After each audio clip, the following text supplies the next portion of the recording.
Happy Thursday, Roberts Roadrunners. Today is Thursday, November 6th, 2025.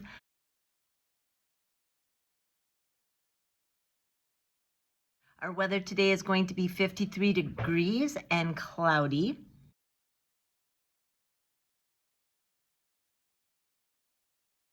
Our lunch choices today are teriyaki chicken and brown rice, a turkey cheese and lettuce wrap, or a mixed green salad and cheese.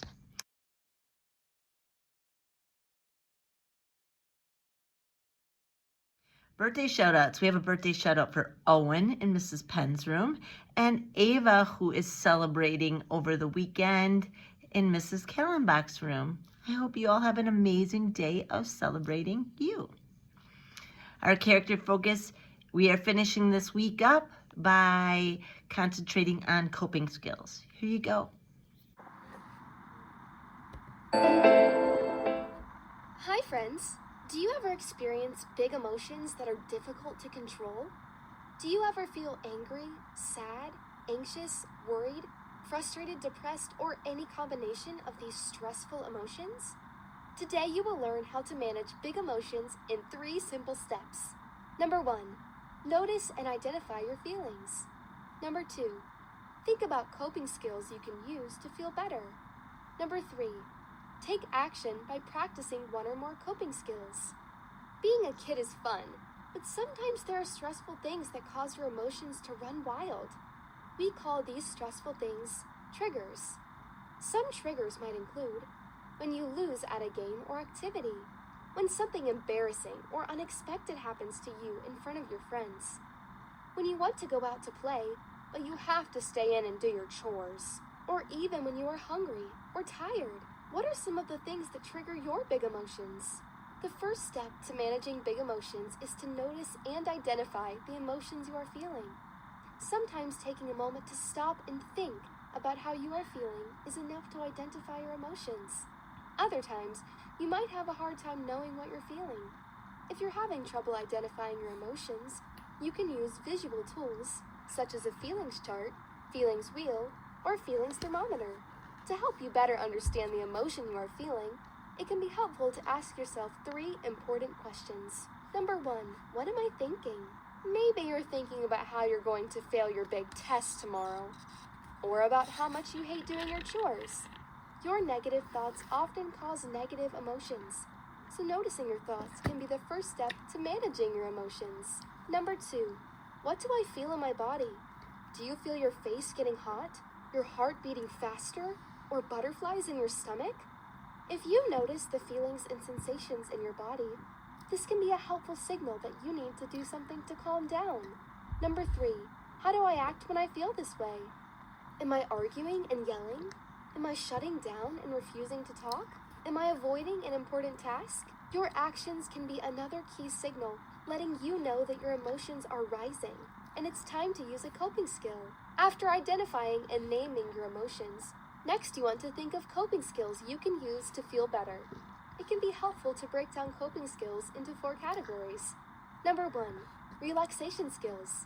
These are things you can do to relax your brain and body. Number 2, distraction skills. These are things you can do to get your mind off of your stressful emotion.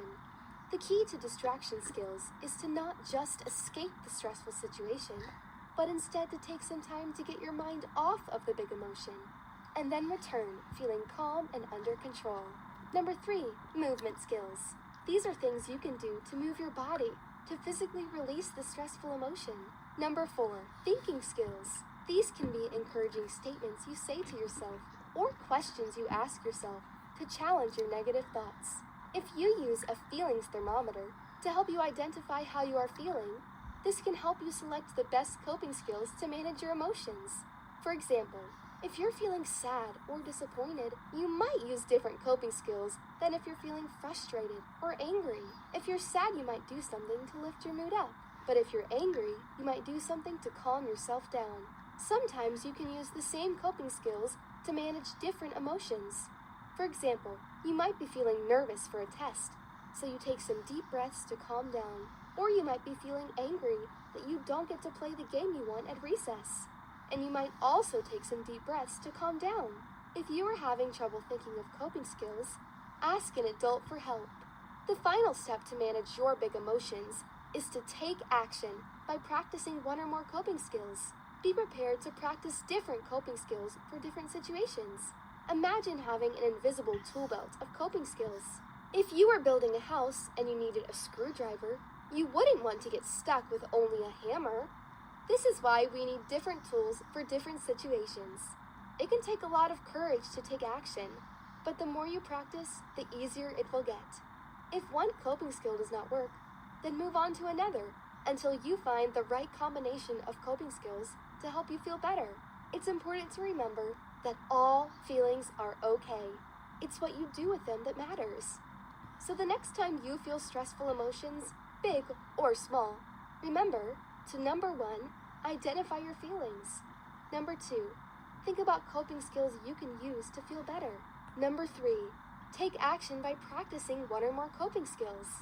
And remember, the more you practice, the easier it will get. If you found this video helpful. All right, stand for the pledge, please.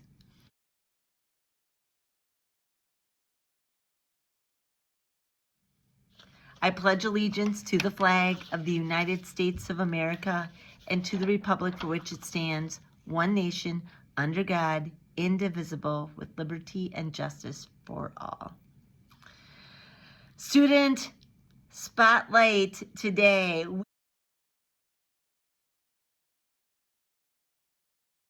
We have our bingo winners. Exciting. They get their McDonald's lunch today.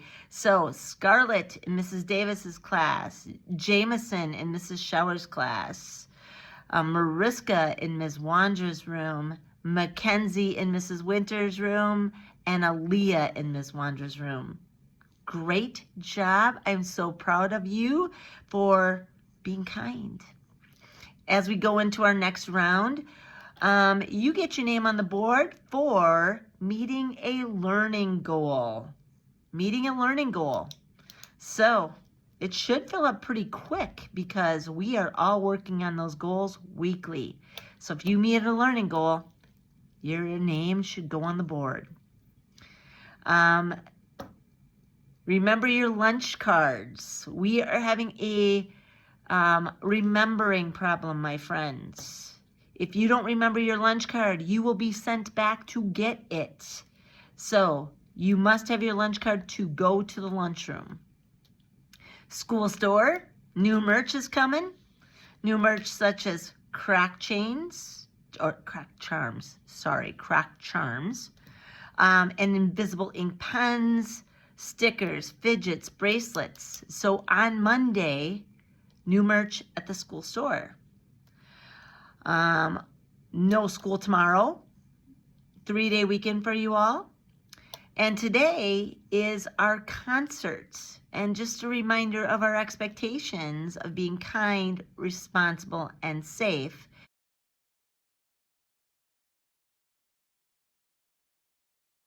They also apply to the concert. All right? So you're being kind. We've talked about this at assemblies. You're clapping when it's appropriate. You're listening. You are not talking. All right? You're being responsible, hands to self, and you are keeping your body safe. Okay? We have our concert practice this morning where we all get to watch. And then this afternoon, the 3rd, 4th, and 5th graders will be performing for families. What a busy day we have, okay? As always, make it a good one and then have a fabulous weekend.